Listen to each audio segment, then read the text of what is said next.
Assalamualaikum warahmatullahi wabarakatuh. Apa kabar adik-adikku? Semoga kalian tetap dalam lindungan Allah Subhanahu wa taala, tetap semangat dalam menuntut ilmu.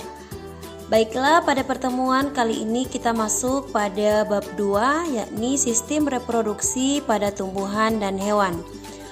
Adapun submateri yang akan kita pelajari pada pertemuan kali ini, di mana kita akan membahas tentang perkembangbiakan reproduksi pada tumbuhan Angiospermae.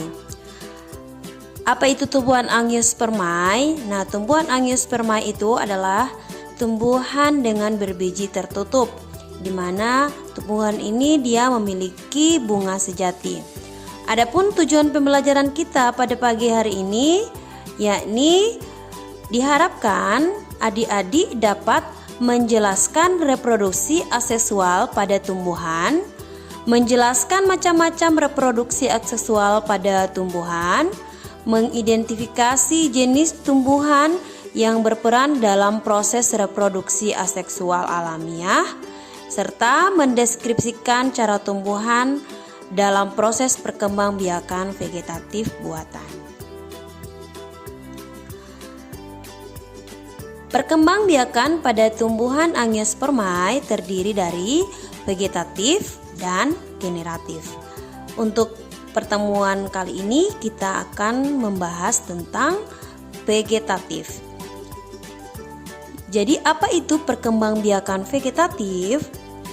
Perkembangbiakan vegetatif adalah cara perkembangbiakan tumbuhan dengan menggunakan bagian tumbuhan, karena memiliki sel-sel yang mampu untuk berkembang menjadi berbagai jenis sel penyusun jaringan dan organ tumbuhan. Perkembangbiakan vegetatif terdiri dari perkembangbiakan secara alami dan perkembangbiakan secara buatan.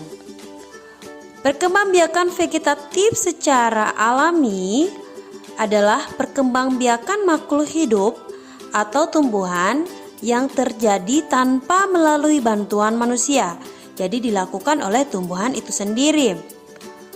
Contoh perkembangbiakan vegetatif alami terdiri dari spora, umbi akar, umbi batang, umbi lapis, geragih, dan akar tinggal atau stolon. Adapun jenis-jenis perkembangbiakan vegetatif alami yaitu akar tinggal atau rizoma, geragih atau stolon, umbi lapis, umbi batang, umbi akar, dan spora. Oke, kita bahas satu persatu. Akar tinggal atau rizoma adalah batang yang seluruhnya berada dan tumbuh menjalar di permukaan tanah. Contoh tumbuhan yang memiliki akar tinggal adalah jahe, kunyit, temulawak, lengkuas, dan kencur. Kemudian stolon. Stolon sering kita lihat pada rumput liar. Stolon merupakan batang yang menjalar di permukaan atau di bawah tanah. Panjang stolon bisa bermeter-meter. Di sepanjang stolon tumbuh tunas-tunas liar yang kelak akan tumbuh menjadi individu baru. Stolon yang menjulur di atas tanah misalnya tumbuhan pegangan dan stroberi, sedangkan yang menjalar di bawah tanah contohnya adalah rumput teki. Kemudian umbi lapis. Umbi lapis merupakan pelepah daun yang berlapis-lapis. Pada bagian atas umbi lapis tumbuh daun, sedangkan pada bagian bawah umbi lapis terdiri dari cakram dan akar serabut. Adik-adik bisa lihat pada gambar di sampingnya. Perkembangbiakan umbi lapis dimulai dengan tumbuhnya siung pada tunas ketiak yang paling luar. Pada awal pertumbuhannya, siung mengalami makanan dari induknya sendiri. Jika siung itu telah berdaun dan berakar, siung itu dapat membuat makanannya sendiri dengan melakukan fotosintesis.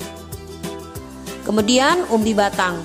Umbi batang adalah batang yang tumbuh di dalam tanah dan ujungnya menggelembung menjadi umbi. Umbi batang merupakan cadangan makanan bagi tumbuhan itu. Pada permukaan umbi batang itu tumbuh sisi membentuk mata tunas, contohnya pada tumbuhan kentang. Kemudian umbi akar. Nah, umbi akar adalah akar yang membesar berisi cadangan makanan. Tumbuhan yang memiliki umbi akar antara lain dahlia, lobak, wortel, dan singkong. Pada singkong, umbi akarnya tidak dapat untuk berkembang biak karena tidak ada pangkal batangnya, sedangkan pada dahlia dan wortel dapat untuk berkembang biak karena ada tunas pada batang pangkalnya. Nah, untuk contoh-contohnya adik-adik bisa lihat pada gambar di samping. Kemudian spora. Spora biasanya terjadi pada tumbuhan paku dan lumut. Spora tumbuhan lumut dibentuk oleh generasi sporofitnya, yaitu dalam kotak spora.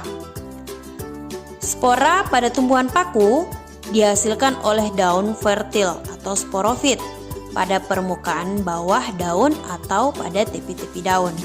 Untuk lebih jelasnya adik-adik bisa lihat pada gambar tumbuhan paku, jamur, dan lumut di samping.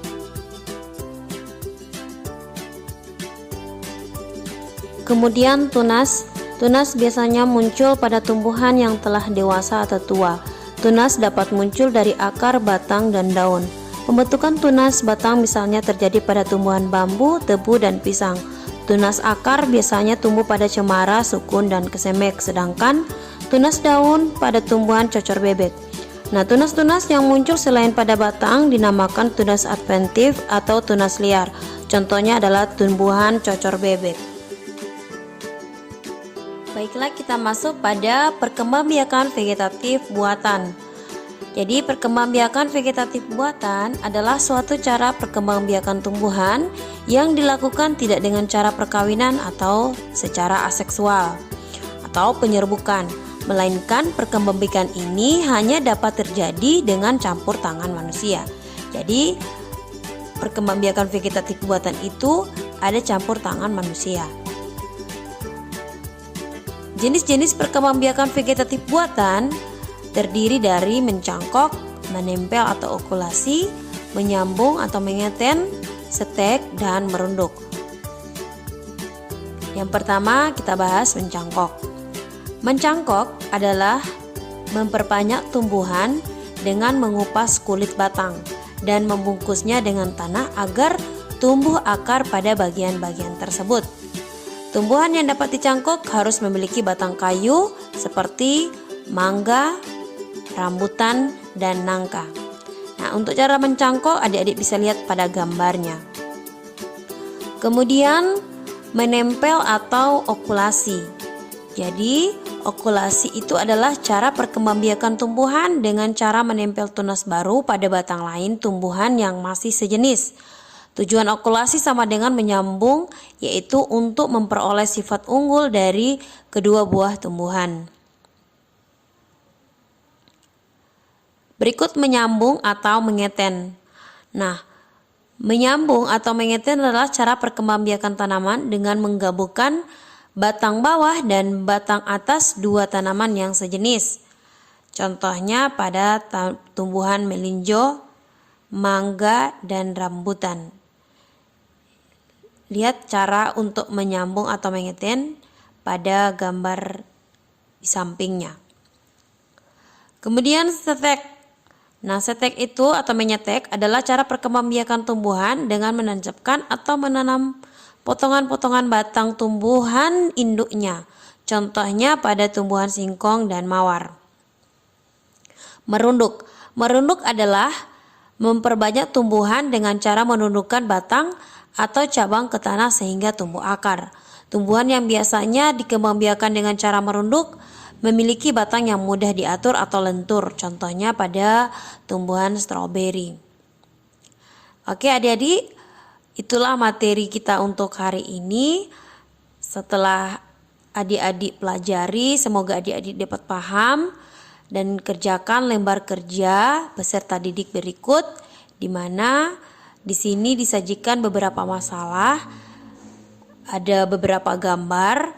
Nah, adik-adik silakan tentukan apakah tanaman-tanaman di atas pada gambar itu merupakan cara perkembangbiakannya sama atau tidak. Bagaimana tanaman tersebut berkembang biak. Nah, kemudian identifikasi cara reproduksi aseksual secara vegetatif alamiah pada tumbuhan berikut. Misalkan umbi lapis, minimal tuliskan 2 contohnya.